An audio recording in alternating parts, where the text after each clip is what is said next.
Momotaro, Beach Boy. Once upon a time, in a small village of Japan, there lived an old couple. They were very lonely because they had no children.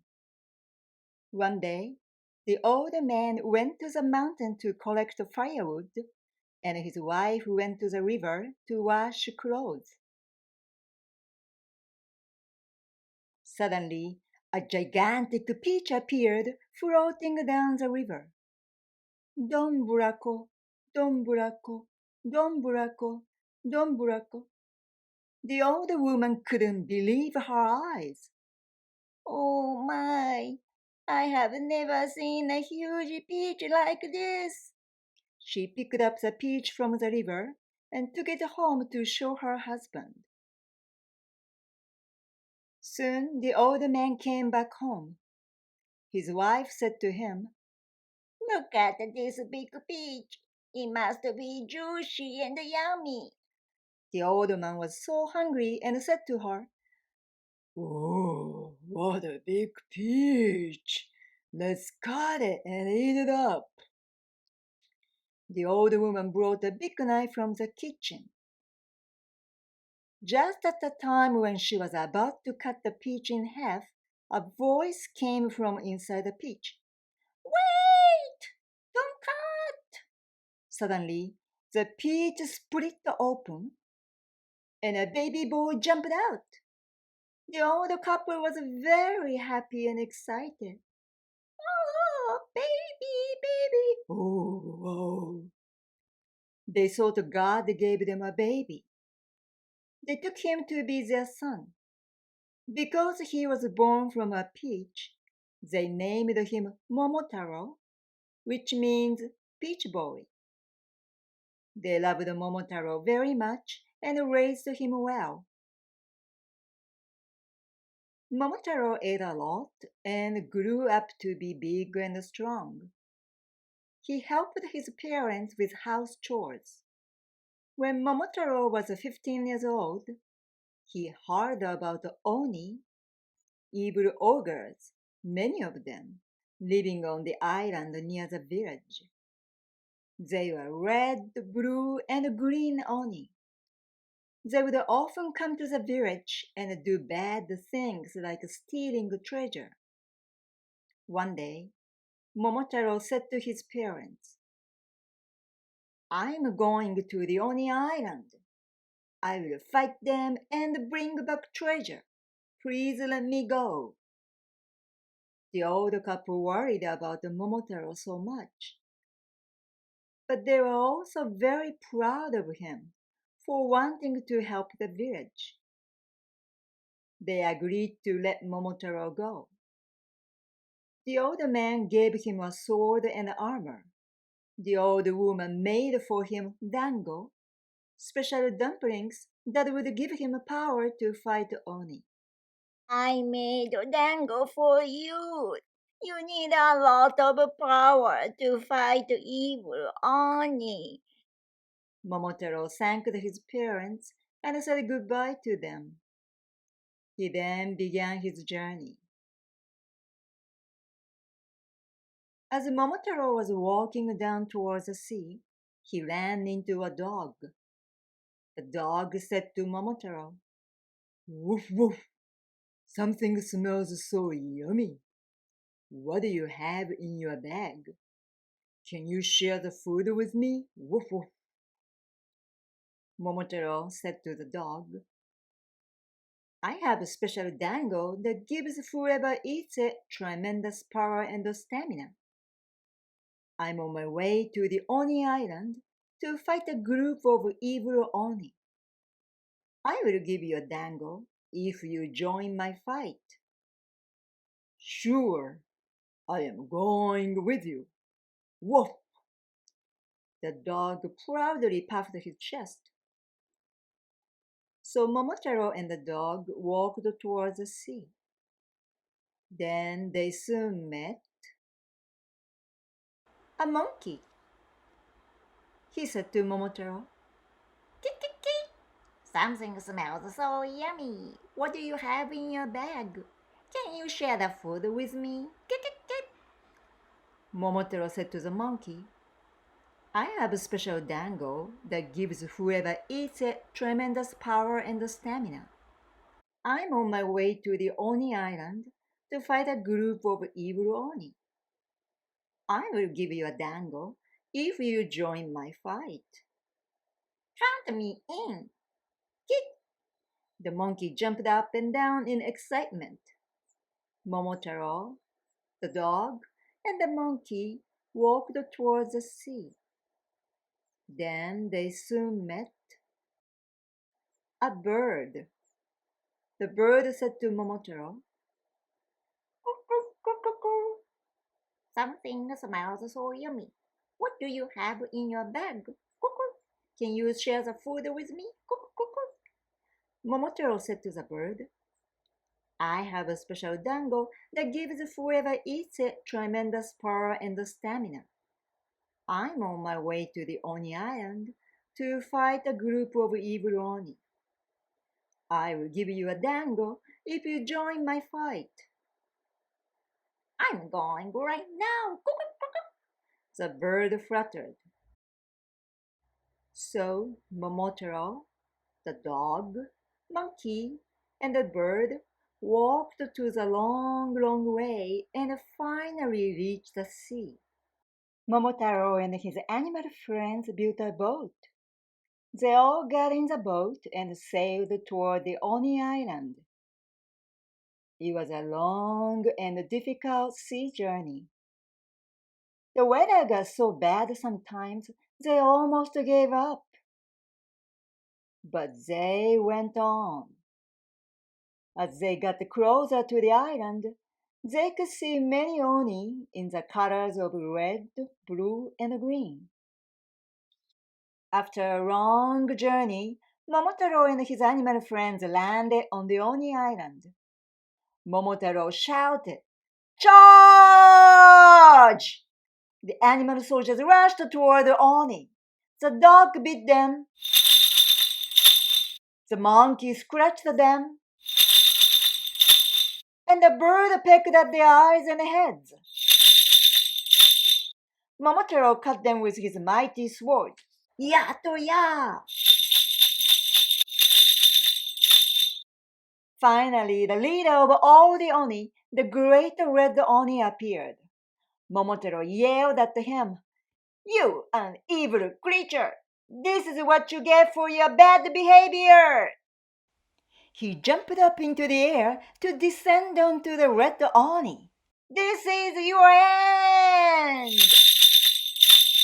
Red Oni, now knowing that he's doomed, shouted back, "Oh, no, no!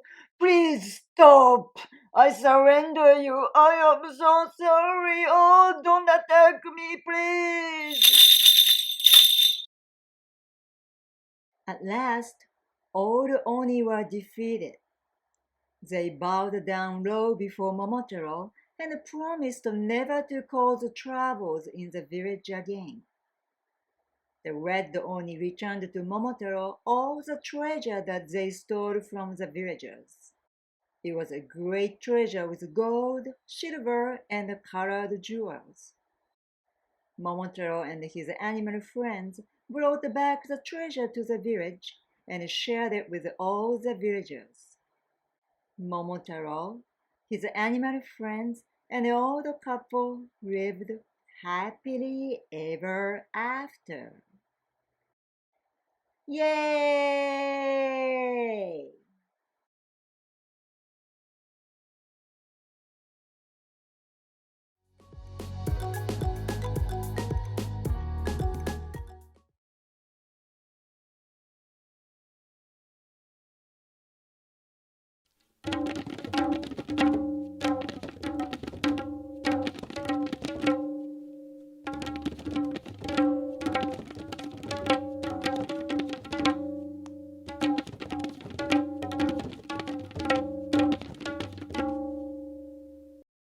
Welcome to the Thinkery Community Night Spotlight event. We are the five musketeers from the School of Indian Percussion and Music.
Hi, my name is Angela and I'm a prevention advocate with Asian Family Support Services of Austin, otherwise known as AFSSA.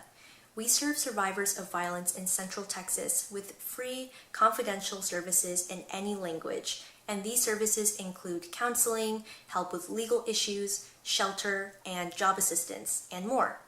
We do have a 24/7 hotline at 877-281-8371, which you can call at any time to find out more about us and our services.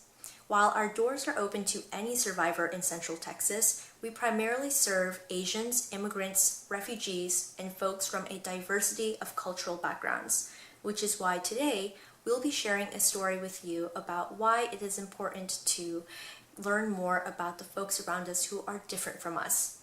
After our story session, we'll wrap up with a fun origami craft activity. Hi, I'm Menaka, and today we're going to read The Sandwich Swap by Her Majesty Queen Rania Al Abdullah, with Kelly DiBuccio, illustrated by Tricia Tusa. It all began with a peanut butter and jelly sandwich.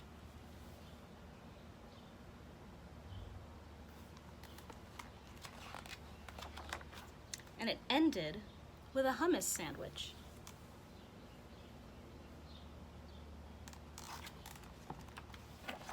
Salma and Lily were best friends at school.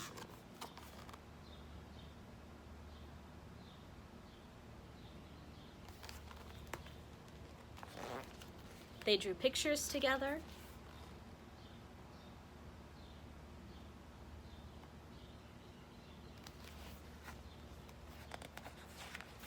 There they are with a big picture they drew together.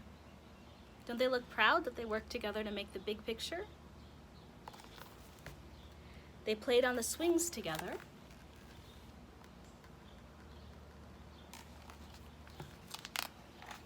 They jumped rope together.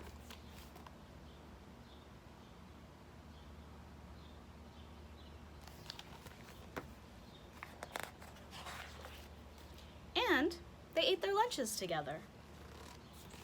Let's see. And I think I see Lily and Salma sitting right here. See?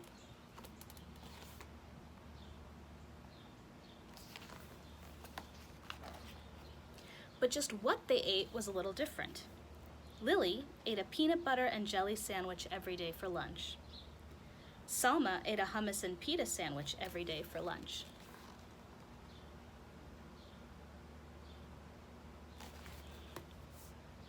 And although Lily never said it out loud, she thought Salma's sandwich looked weird and yucky.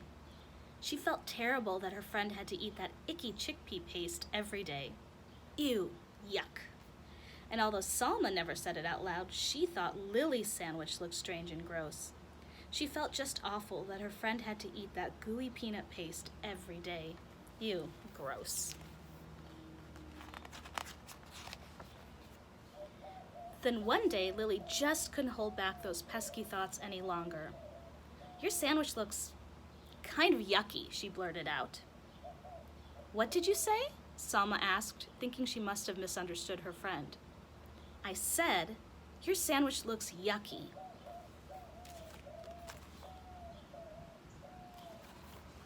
Salma frowned. She looked down at the thin, soft bread, and she thought of her beautiful, smiling mother as she carefully cut Salma's sandwich into 2 neat halves that morning. Her hurt feelings turned mad.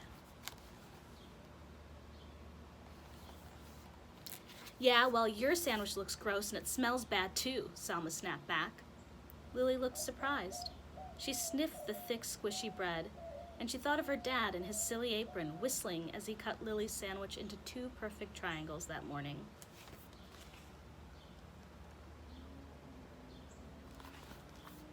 Lily scowled. "It does not smell bad." "Does too. Ew, yuck. Ew, gross."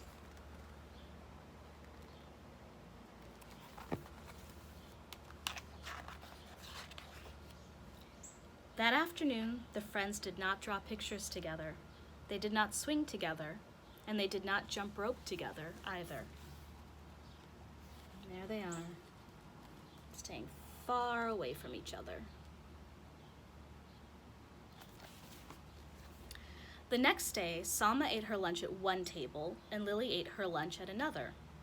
Meanwhile, the peanut butter versus hummus story had spread, and everyone began choosing sides.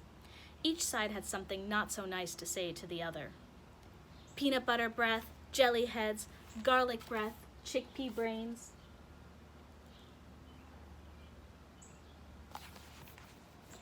Pretty soon, the rude insults had nothing at all to do with peanut butter or hummus. You're weird, you're stupid, you look funny, you dress dumb. And then it happened. Somebody yelled, "Food fight!"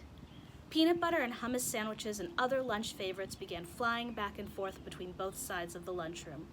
They stuck to the walls, they stuck to the ceiling, they stuck to the lunch lady. When the sandwiches were all gone, pudding cups and applesauce and carrot sticks took flight. Salma and Lily looked at one another from across the rowdy, splattered room. They both felt ashamed by what they saw.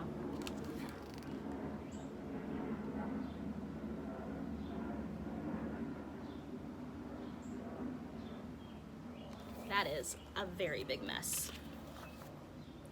They both felt really ashamed when the principal called them into her office after they'd helped clean up the mess.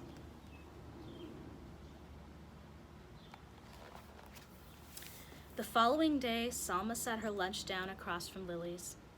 The two girls nibbled on their sandwiches in silence. Finally, Lily got up the courage to speak. "Would you like to try a bite of my peanut butter and jelly?" Salma grinned. "Sure, why not? Would you like to try my hummus and pita?" Lily laughed. "I'd like that."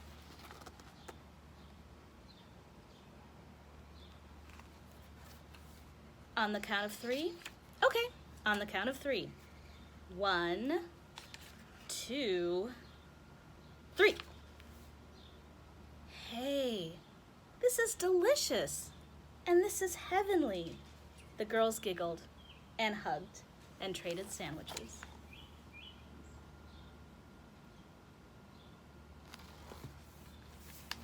After lunch, Salma and Lily met with the principal again. This time, they were there to suggest a very special event for the whole school.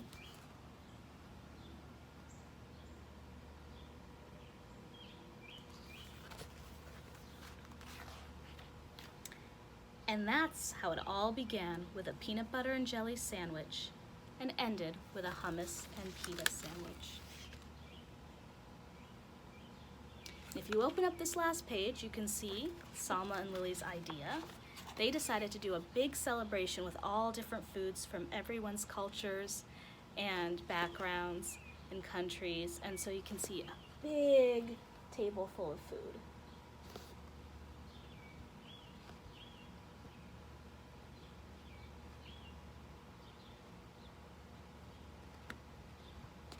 I see all different flags. I can see the Mexican flag, the Italian flag, the Japanese flag, the Indian flag, the American flag. Do you see the flag from your country?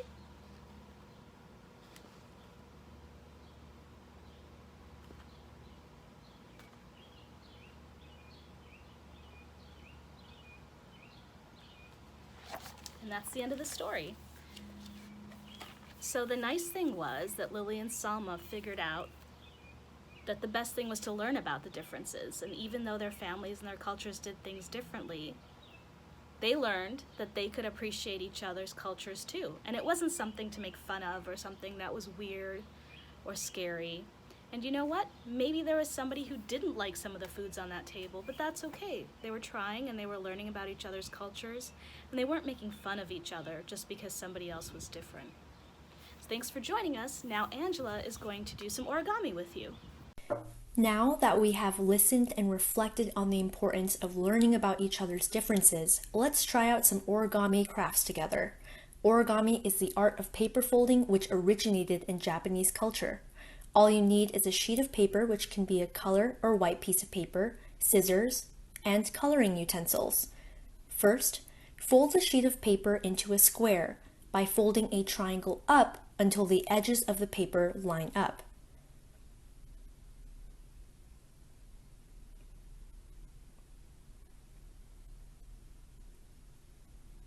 Then, cut along the edge to cut off the extra piece.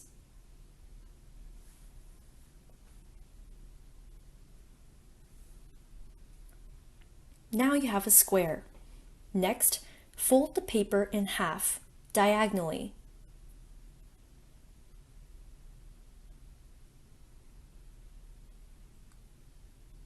Then, fold down one side to create a triangle. This will be the ear, so you can make it as big or small as you want. Do the same on the other side. Finally, make a fold at the bottom corner of the triangle to make the shape of the bottom of the dog's face. Now comes the fun part. Decorate however you'd like with markers.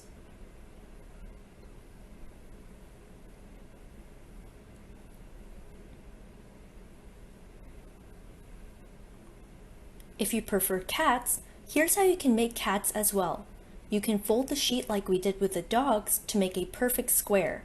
But if you want to go smaller, you can fold a corner of the sheet to make a smaller square and cut it out.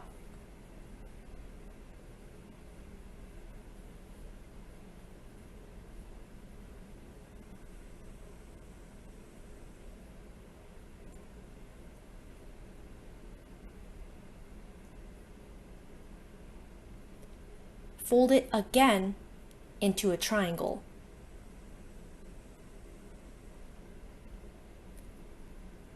Next, unfold to see the central line.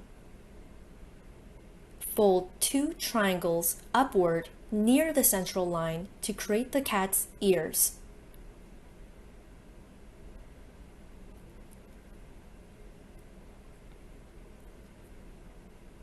Finally, turn it over and tuck in the top corner to create a flat head.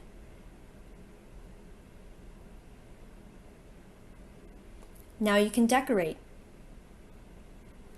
And those are your origami cats and dogs.